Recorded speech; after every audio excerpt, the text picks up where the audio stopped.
Hello there, I'm Mike.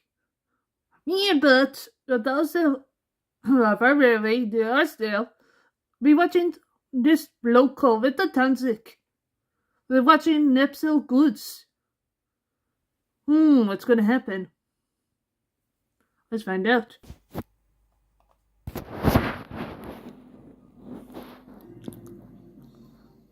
train, for its type, is the most powerful vehicle on land, and the engines of Sodor are the power behind the docks, industries, and branch lines that make up the world-renowned North-Western Railway.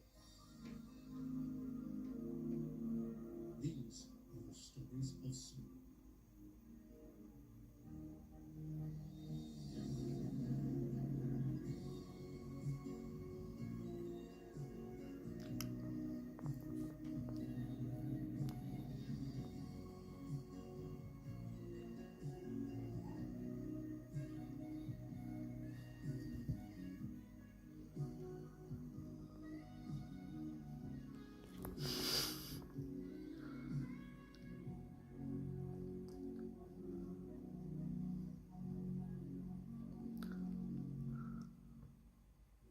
Goods work, the lifeblood of any railway. While its chief passenger services are important to a company's public image, it's also true that a railway derives the majority of its revenue from freight services. Factories, mines, and other industries will often utilize trains to transport their goods due to our efficiency and our affordability when compared to those services on the roads. And as I mentioned last time, our goods work covered our losses when our passenger fares dried up following Gordon and James's mishaps with the Express. What I didn't mention was that Henry was the primary reason why we were able to stay afloat. When it came to passenger trains, admittedly, we and the middies were on equal footing in terms of capability, but Henry was the reason why we always held the upper hand in goods work. This is quite remarkable considering the somewhat sad origins of our number 3. He was built in 1919 off of plans stolen from Sir Nigel Gresley, the man who would become the chief engineer for the LNER. A cross between an LNER A1 and a GNR C1 Atlantic, he had a potentially strong pulling power, but a woefully inadequate sized firebox. This meant he always had trouble building up and maintaining steam, causing him to break down on numerous occasions. The men who stole the plans were eventually arrested, and when the LNER's board of directors discovered the fruits of their ill-done labours, they were admittedly impressed, as they saw enormous potential in this hybrid engine. But before he could be of any use, he would need a complete overhaul. This was how he came to be on Sodor, where he was given such an upgrade. Now fitted with a properly sized firebox, his true potential was reached. He became our heavy goods engine, much to the dismay of the middies who lacked such a figure in their fleet. As such, they often had to juggle the goods work between them, often double or triple heading the larger trains. More often than not, Dorland and Douglas were the ones who handled the middies' goods work. Unlike most of the engines in the middies' fleet, the Caledonian twins were actually quite pleasant chaps you could hold a conversation with. However, James and Douglas did not like each other in the slightest, but that's a story for another day. The pair even got along relatively well with Henry, at least sometimes. Most of the time, however, they were just as adversarial as Gordon and Reginald. It all started with one of Henry's usual late-night goods runs to Barrow. As always, he dropped off his train on time and picked up another one for the return journey.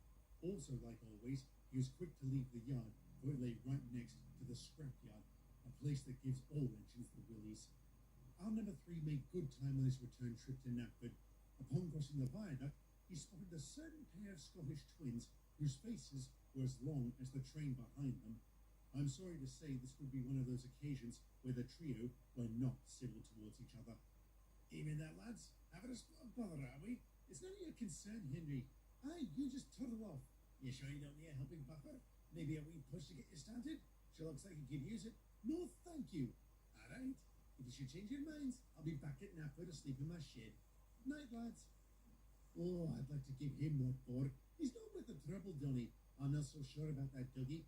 Ah, he'll get his. Remember what Mr. Zorro said about our new arrival? Oh, aye. That's this week, isn't it? I believe so. Let's see how high and mighty Henry is when he arrives.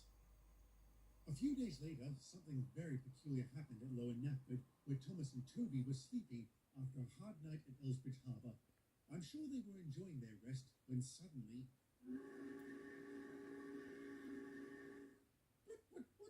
what was that? I don't know, but wait, over there.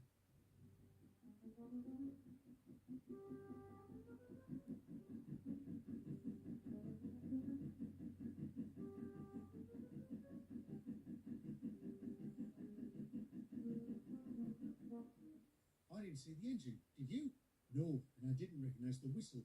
I'll tell you what, judging from the sound, there must have been close to 30 trucks in that train. Even Henry would be hard-pressed to pull that many. I hate to say it, but maybe the Minis got themselves a new addition. Why the Minis? Why not us? Because if we were the ones to get a new recruit, Mr. Starr would have surely said something. I hate when you're right, Toby. And right, Toby was. Not long after, we discovered the engine was indeed the Mini's new heavy goods engine, standing at 8F named Peter. To be frank, this was a day we should have seen coming. Ever since 1935, the LMS had been churning out 8Fs from its workshop at Crewe to serve as its primary heavy goods engine, so it was only a matter of time before one ended up on Sodor. And my word, did he make an impact on the island's goods industry. Because of his robust design, he was able to pull trains of immense scale, often single-handed. Needless to say, Henry was none too thrilled and worked himself hard to meet this new competition. Unfortunately, Peter's efforts turned the goods industry in the Middies' favour, and we began losing contracts to them. To make matters worse, as I would discover, Peter was a very pleasant chap. That day started off like any other. I woke up fresh as a daisy, ready to take out the first commuter service. After being cold and watered, I picked up my train and off I went. All was going well as I carried down the main line until I reached Lower Knapford, where I started feeling sick.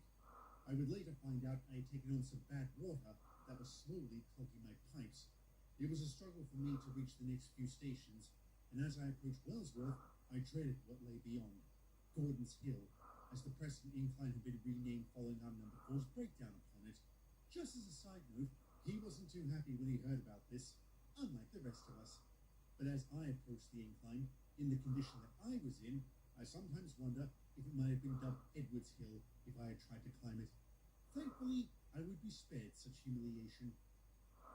Okay, Edward, you've struggled long enough, but I think it's time to call it quits. No, Harry, I'm fine. Just give me a moment to catch my breath. You've been hard at it since Elsbridge, Edward. Don't think I haven't noticed. Well, it's not like we have a lot of options now, do we? Wrong. We can have someone else take this train. No, we can't. We can't afford any delays. Not when our reputation is as brittle as it is. And if you should clock out on the hill, what will that do to our reputation? Face it, Edward, you won't be going anywhere else today. Brother. Pardon me. Is something wrong? Edward, isn't it? Yes, that's it. Don't mind me. I'm just a little flustered. You look beyond flustered, Edward. Oh, he is. He's ill and he's stubborn. A dangerous mix. I have to get this train to Crovan's Gate. Scarlowy will be waiting. Crovan's Gate? I've got to pass through there on my way to Barrow. How about I pull you along? Pull me along? As well as your train and mine? You can't be that strong, surely. I'll do it solo if I have to. But do you think you can muster any steam? Certainly. I have plenty. Brill. You give what you've got. Together, we should make it over the hill, no worries. Well, all right. I'm willing to give it a go. Great. I'll get into position and we'll get rolling. Huh. What a nice chap. I'll admit, I was skeptical about how well this would work, as I really didn't think Peter would be strong enough to pull such a massive train. But I didn't really have a choice. You ready back there? Ready? Without delay, Peter surged forward, and I took off after him with all the resistance of an empty truck. All I could do was trail behind him, utterly gobsmacked by his strength.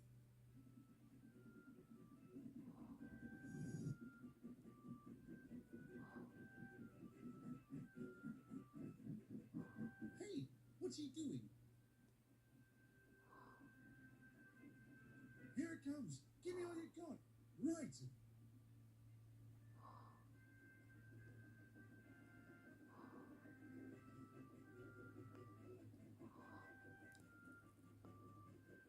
You see? Nothing to it. Well done, old boy.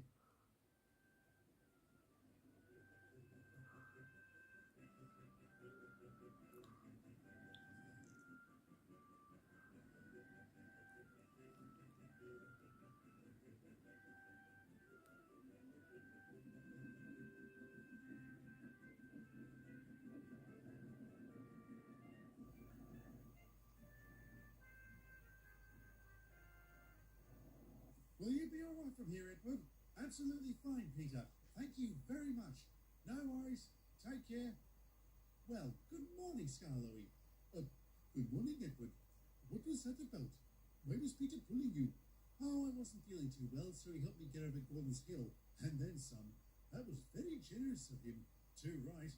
I tell you what, my opinion of the minis is at an all-time high thanks to him. Good to hear.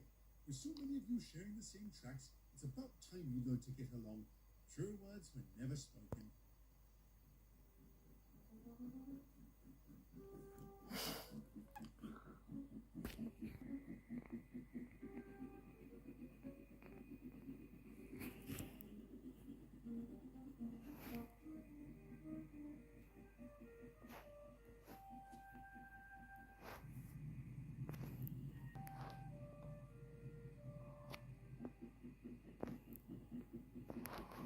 Morning, Diesel. Ah, Peter, there you are. Where were you last night? Barrow. The lift bridge malfunctioned, so I had to spend the night on the mainland. Oh, that's a relief. I thought maybe you'd gone over to the nor'easters. Why would I do that? Colin told me he saw you helping Edward. Are you off your nut? What's wrong with that?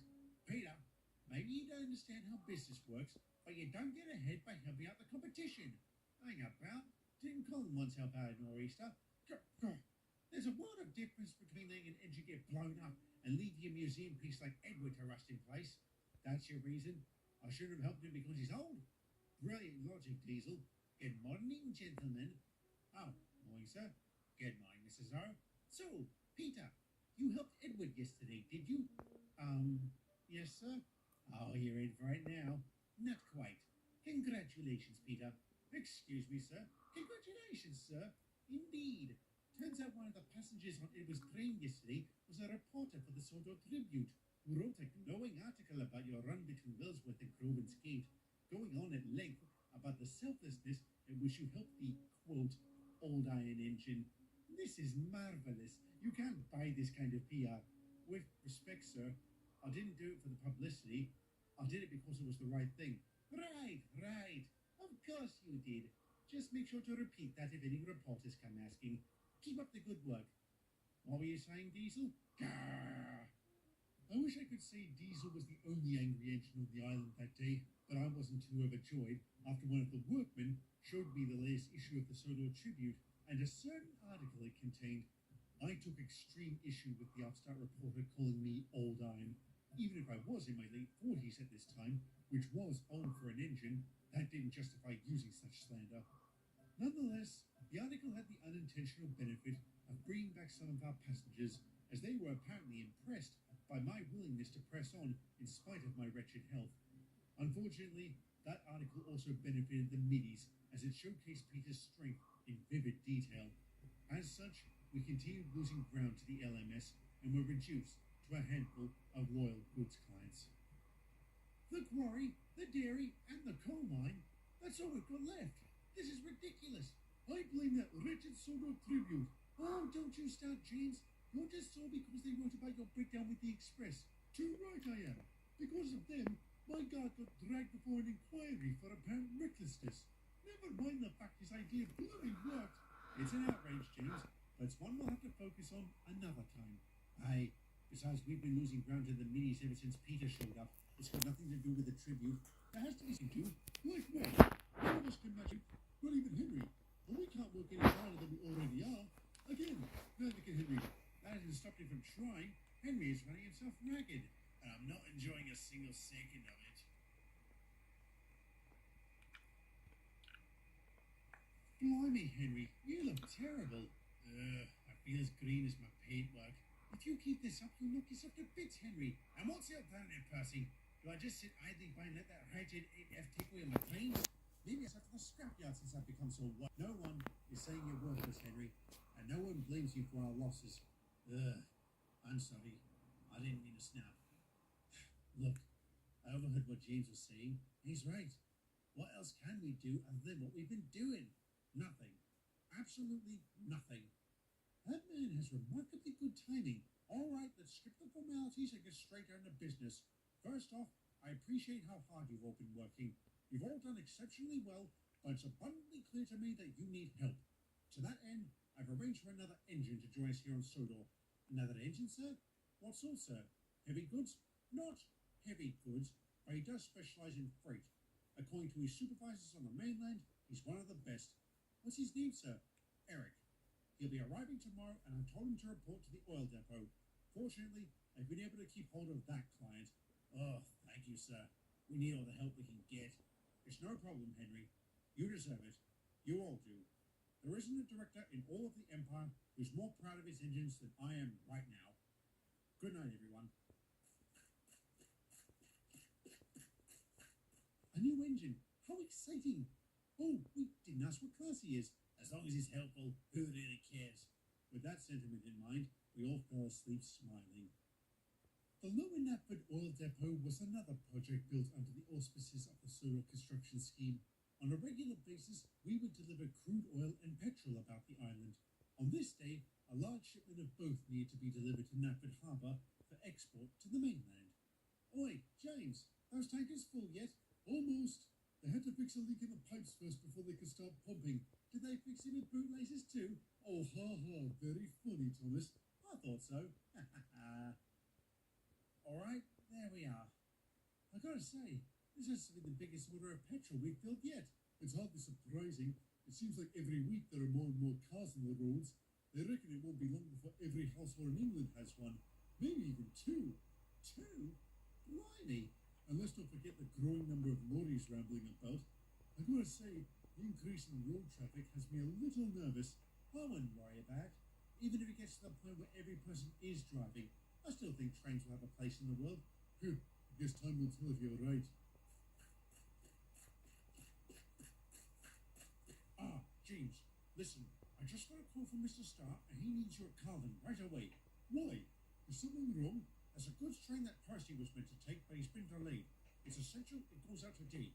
Hang about. I need James here. I can't handle this lot on my own. There's no point arguing about it, Thomas. Or rather, not with Mr. Starr. I guess. You'll manage. You always do. Good luck. Manage? Between these trucks and those tankers, I'm looking at close to a dozen trips. I don't see that we have much of a choice, Thomas. We don't, but still.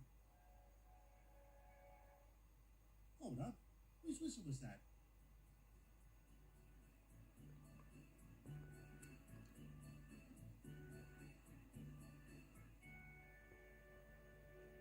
Hello, I'm Eric. You must be Thomas. Real nice to meet you. Yeah, that's me. Thomas. You're right there, Thomas? Sorry, it's just Mr. Starr told us we were getting a new goods engine, but he didn't say you were a tank engine. Do you really take goods trains? All the time and always on time. Huh, that's catchy. Thanks. I made that up. Well, I'm glad you're here because all this needs to go to Knapford Harbour. All right, let's get them coupled up and hold up. Do you mean all of them? Of course. Why make a dozen trips when we can just do one? Can you pull this lot on your own? Maybe, but I figured we can double-head it. You can show me the way to Knapford then. Huh, I like the way you think, and so will Mr. Starr. Cheers. Well, let's get to it then, eh? Too right.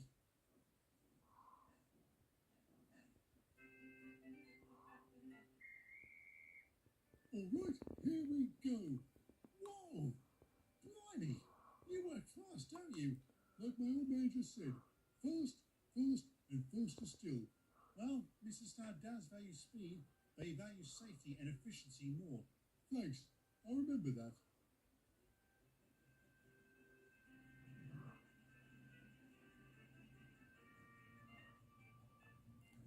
Wow, that was incredible.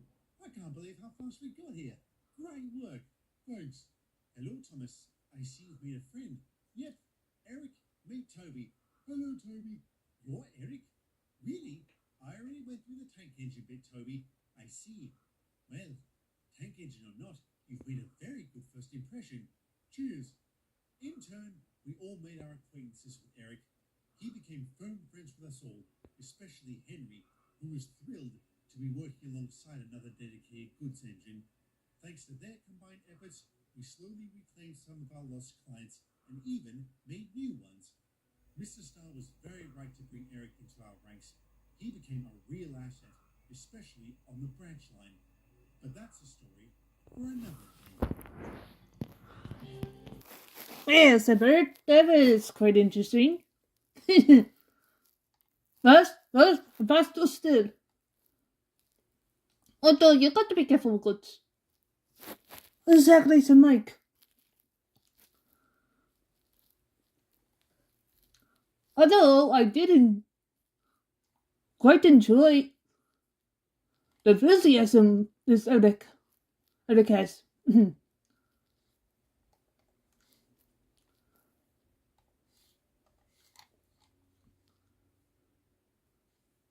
It's definitely a relief, you know?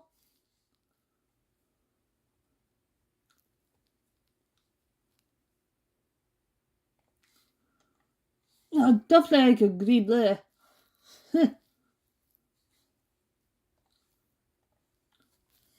Well, thank you so much for watching.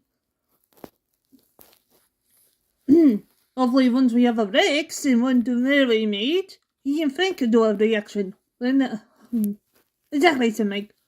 We'll see you guys soon. Bye.